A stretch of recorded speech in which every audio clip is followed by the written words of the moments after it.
کسی نے کہا ہے تو بے جا نہ کہا، ارے کسی نے کہا ہے تو بے جا نہ کہا، جو ماں کی دعا ہے وہ جنت کی ہوا۔ اس نعمت کی قدر تو کر سکتا ہے وہی، اس نعمت کی قدر تو کر سکتا ہے وہی، جس سے ہو جائے یہ نعمت جدا۔ ماشاءاللہ حضرات کے سامنے اپنے خیالات کے اظہار فرما رہے تھے درجہ متوسطہ کے طالب علم بھائی عبدالحمید صاحب۔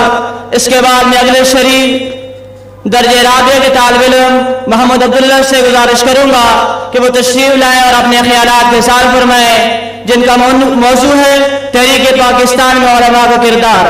محمد عبداللہ۔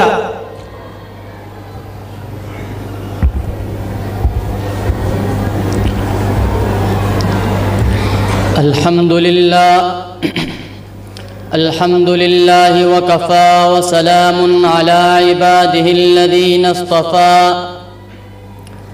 أما بعد فأعوذ بالله من الشيطان الرجيم، بسم الله الرحمن الرحيم،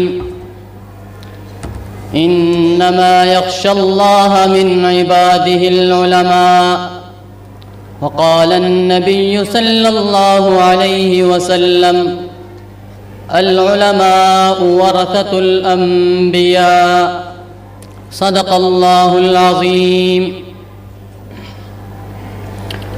زیادہ دن نہیں گزرے یہاں کچھ لوگ رہتے تھے، زیادہ دن نہیں گزرے یہاں کچھ لوگ رہتے تھے، جو محسوس کرتے تھے علی الاعلان کہتے تھے، ہوتا تھا چاک گریبانوں میں شمار ان کا، ہوتا تھا چاک گریبانوں میں شمار ان کا، قضا سے کھیلتے تھے وقت کے الزام سہتے تھے۔ میرے اساتذہ کرام اور میرے واجب احترام اور میرے ہم مکتب طلباء کرام، آج میں جس موضوع سخن کو لے کر آپ حضرات کے سامنے حاضر ہوا ہوں وہ ہے تحریک پاکستان میں علماء کرام کا کردار۔ سامعین محترم، 14 اگست 1947 کو اس دنیا کے نقشے پر نمودار ہونے والا اسلامی ملک جسے ہم پاکستان کے نام سے جانتے ہیں، یہ ملک کسی ورثے میں، کسی صدقے میں، کسی زکوٰۃ میں ہمیں نہیں ملا، بلکہ اس کے پیچھے پاک و ہند کے 300 سالہ جد و جہد کی قربانیاں، اپنے ماں و بہنوں کو قربان کر کے، اپنے علماء کو، اپنے مشائخوں کو قربان کر کے یہ ملک حاصل کیا ہے۔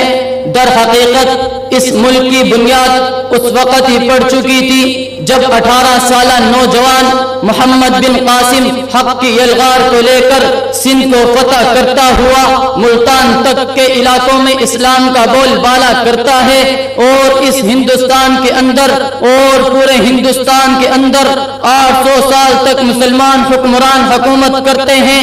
اس کے بعد آخری حکومت مغل کی آئی، جس کے اندر انگریزوں نے مسلمانوں کو پیوستہ حالت کے اندر دیکھ کر موقع کو غنیمت جانتے ہوئے انہوں نے مسلمانوں کے آخری حکمران بہادر شاہ ظفر کو شکست دے کر اپنی حکومت پوری ہندوستان میں قائم کی۔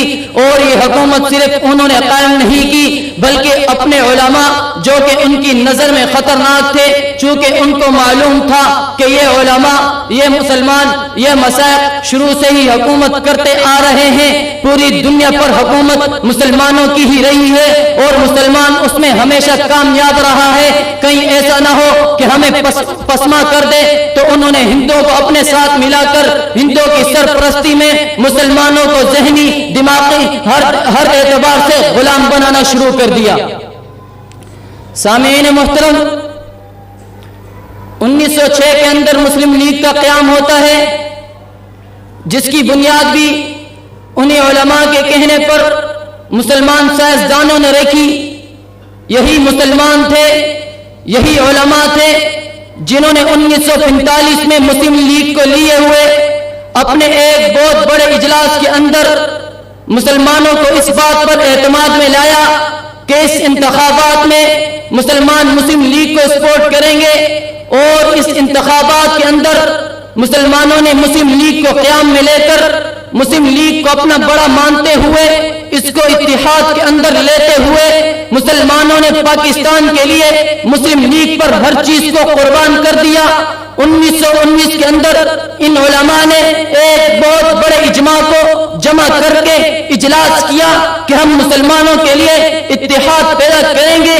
اسی اتحاد کے لیے ایک جماعت جو جمعیت علماء ہند کے نام سے مقرر ہوئی اور وہ جماعت شاہ ولی اللہ محدث دہلوی کی زیر صدارت منعقد ہوئی، اور شاہ ولی اللہ محدث دہلوی اس تاریخ کے بارے میں بہادر شاہ ظفر کو ایک خط لکھتے ہیں، اور بہادر شاہ ظفر حضرت کے ایک آواز پر لبیک کہتا ہوا ہندوستان میں داخل ہوتا ہے اور انگریز سامراج کو ہمیشہ کے لیے ختم کر دیتا ہے اور ان کی کمر کو ہمیشہ کے لیے توڑ دیتا ہے، جیسے کہ قرآن مجید کہتا ہے جاء الحق وزهق الباطل ان الباطل كان زهوقا۔ کچھ اسی طرح ہوا کہ جب وہ بہادر اور مسلمانوں کا لشکر جب ہندوستان میں داخل ہوتا ہے ہندوستان کو فتح کرنے کے لیے، تو انگریز الٹے پاؤں بھاگتا ہے۔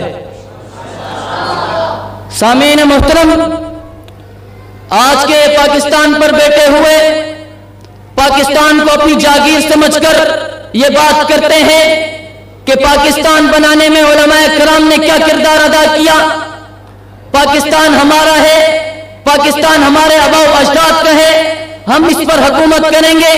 علماء نے کچھ نہیں کیا۔ میں بتاتا ہوں 1919 کے اندر پہلا اجلاس ثناء اللہ امر السری نے کیا جو کہ مولوی تھا۔ دوسرا اجلاس 1921 کے اندر شیخ محمود الحسن کی زیر صدارت منعقد ہوا جو کہ مولوی تھا۔ تیسرا اجلاس 1923 کے اندر عبدالکلام آزاد کی زیر صدارت منعقد ہوا جو کہ مولوی تھا۔ تم کہتے ہو کہ مولویوں نے کیا کیا؟ 1925 کے اندر شیخ محمود الحسن کی زیر صدارت اجلاس منعقد ہوا۔ 1930 کے اندر حسین احمد مدنی کی زیر صدارت اجلاس منعقد ہوا۔ 1939 کے اندر بھی حسین احمد مدنی کی زیر صدارت اجلاس منعقد ہوا۔ اور تم کہتے ہو کہ علماء کرام نے کیا کردار ادا کیا؟ 1945 میں بھی یہی مولوی تھے جنہوں نے مسلمانوں کے لیے ایک پلیٹ فارم پر جمع ہوئے اور مسلمانوں کے اندر جذبہ ایمانی اور جذبہ حب وطنی سب کو لے کر اس ملک کے اندر آتا ہے اور اپنے آپ کو اس کے اندر قائم کرتا ہے۔ اور تم کہتے ہو علماء کرام نے کیا کیا؟ بلکہ میں کہتا ہوں اس پاکستان کا پرچم لہرانے والا شبیر احمد عثمانی یہ بھی مولوی تھا۔ بس آخر میں اتنا کہوں گا، جب بھی اہل چمن کو ضرورت پڑی خون ہم نے دیا، گردنیں ہم نے پیش کی۔ جب بھی اہل چمن کو ضرورت پڑی خون ہم نے دیا، گردنیں ہم نے پیش کی۔